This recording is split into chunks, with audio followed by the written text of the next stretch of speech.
Hello students, আমার চ্যানেলে তোমাদেরকে স্বাগত।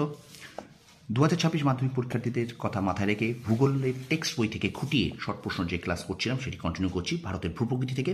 চলো ক্লাসটি শুরু করি। 2026 মাধ্যমিক পরীক্ষার্থীদের জন্য এই ক্লাসটি ভূগোলের শর্ট প্রশ্ন টেক্সট বই খুঁটিয়ে থেকে যে শর্ট প্রশ্ন আমি করছিলাম সেটাই করছি। চলো শুরু করি ক্লাসটি।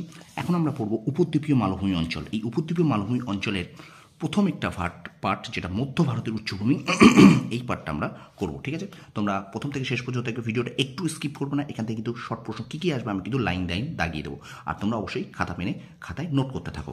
আর অবশ্যই যদি কিছু অসুবিধা হয় তাহলে তোমরা অবশ্যই এই ভিডিওটাকে পজ করে তোমরা খাতায় লিখে নাও। শর্ট প্রশ্ন করতে গেলে কিন্তু টেক্সট বই খুঁটিয়ে পড়াটা ভীষণ দরকার। শুরু করি ক্লাসটি। উপদ্বীপীয় মালভূমি অঞ্চল দেখো, উত্তরের বিশাল সমভূমির দক্ষিণে ত্রিভুজাকৃতির উপদ্বীপীয় মালভূমি অঞ্চল অবস্থিত।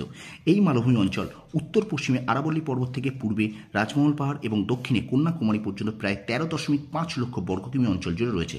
ভূপ্রাকৃতিক বৈশিষ্ট্য অনুসারে উপদ্বীপীয় মালভূমি অঞ্চল তিনটি ভাগে বিভক্ত: মধ্য ভারতের উচ্চভূমি, পূর্ব ভারতের উচ্চভূমি এবং দাক্ষিণাত্যের মালভূমি। আমরা আজকে যেটা পড়বো সেটা কিন্তু এই মধ্য ভারতের উচ্চভূমি।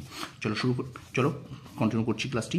মধ্য ভারতের উচ্চভূমি উত্তর পশ্চিমে আরাবল্লী পর্বত থেকে দক্ষিণে নর্মদা উপত্যকা ও পূর্বে রেওয়া মালভূমি পর্যন্ত মধ্য ভারতের উচ্চভূমি বিস্তৃত। এই অঞ্চলটি দক্ষিণ দিক থেকে উত্তর ও উত্তর পূর্ব দিক থেকে ক্রমশ ঢালু হয়ে গেছে। এই অঞ্চলের ভূপ্রাকৃতিক অংশগুলি আরাবল্লী পর্বত, দেখো আরাবল্লী ভারতের প্রাচীন ভঙ্গিল পর্বত আরাবল্লী, এটা কিন্তু ভীষণ ইম্পর্টেন্ট। ভারতের প্রাচীন ভঙ্গিল পর্বতের নাম কি? আরাবল্লী পর্বত। এর সর্বোচ্চ শৃঙ্গ কিন্তু আবু পাহাড়ে গুরু শিখর। এখান থেকে প্রশ্ন আসবে, আরাবল্লী পর্বতের সর্বোচ্চ শৃঙ্গ কোনটি? গুরু শিখর বা গুরু শিখর কোন পর্বতের সর্বোচ্চ শৃঙ্গ? আরাবল্লী পর্বতের সর্বোচ্চ শৃঙ্গ। ভিডিওটা শেয়ার করো ভিডিওটা। এবার দেখো, পূর্ব রাজস্থানের উচ্চভূমি আরাবল্লীর পূর্বে অবস্থিত। এই উচ্চভূমির গড় উচ্চতা 200 থেকে 500 মিটার। মধ্য ভারতের মালভূমি, এটি অতি প্রাচীন আগ্নেয় ও রূপান্তরিত শিলা দ্বারা গঠিত। এটি তরঙ্গায়িত মালভূমি অঞ্চল। চম্বল এই অঞ্চলের প্রধান নদী। ঠিক আছে, তাহলে মধ্য ভারতের মালভূমি অঞ্চলের প্রধান নদী কোনটি? না চম্বল। ঠিক আছে, এটি একটি অপভূমি অঞ্চল। এবার বুন্দেলখণ্ড মালভূমি, মধ্য ভারতের উচ্চভূমির উত্তর পূর্ব অংশে অবস্থিত। এই অঞ্চলটি গ্রানাইট ও নিজ শিলা দ্বারা গঠিত। এক্ষেত্রে প্রশ্ন আসতে পারে, বুন্দেলখণ্ড মালভূমি কোন শিলা দ্বারা গঠিত? না গ্রানাইট ও নিজ শিলা দ্বারা গঠিত। এবার আসছে মালব মালভূমি, রাজস্থানের উচ্চভূমির দক্ষিণ পূর্বে ও বিন্ধ্য পর্বতের উত্তরে লাভা দ্বারা গঠিত এই মালভূমি অবস্থিত। এবার সে রেওয়া মালভূমি, বুন্দেলখণ্ড মালভূমি সোন নদীর মধ্যে রেওয়া মালভূমি অবস্থিত। অর্থাৎ বুন্দেলখণ্ড মালভূমি সোন নদীর মধ্যে, এই সোন নদীর মধ্যে কিন্তু এই রেওয়া মালভূমি অবস্থিত। এবার সে বিন্ধ্য পর্বত, মধ্য ভারত উচ্চভূমির দক্ষিণে প্রায় 1050 কিমি দীর্ঘ এবং 300 মিটার গড় উচ্চতা বিশিষ্ট বিন্ধ্য পর্বত অবস্থিত। এই সর্বোচ্চ মানপুর।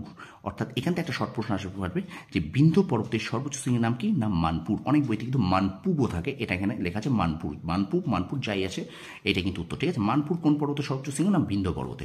এবার আছে নর্মদা উপত্যকা। দেখো, দক্ষিণে সাতপুরা ও উত্তরে বিন্ধ্য পর্বতের মাঝে সৃষ্ট উপত্যকার নর্মদা নদী প্রবাহের ফলে এই নর্মদা উপত্যকার সৃষ্টি হয়েছে। তাহলে সাতপুরা ও বিন্ধ্য পর্বতের মাঝে কোন নদী বয়ে গেছে? না এই নর্মদা নদী বয়ে গেছে। এটা কিন্তু তোমরা মাথায় রাখবে। অর্থাৎ সাতপুরা পর্বত এবং বিন্ধ্য পর্বতের মাঝে কিন্তু এই নর্মদা নদী বয়ে চলেছে। আর এটা কিন্তু এটা একটি গ্রস্ত উপত্যকা। নর্মদা নদী প্রশ্ন আসতে পারে, নিম্নের কোন নদীর উপরে গ্রস্ত উপত্যকা দেখা যায়? না এই গ্রস্ত উপত্যকা দেখা যায় কিন্তু নর্মদা নদী। ঠিক আছে, নর্মদা উপত্যকার সৃষ্টি করেছে। তো স্টুডেন্টস, ক্লাসটা এখনকার পর্যন্ত এখানে আমি শেষ করছি। এই উপদ্বীপীয় মালভূমি অঞ্চলের মধ্য ভারতের উচ্চভূমি পার্টটা আমি পড়লাম।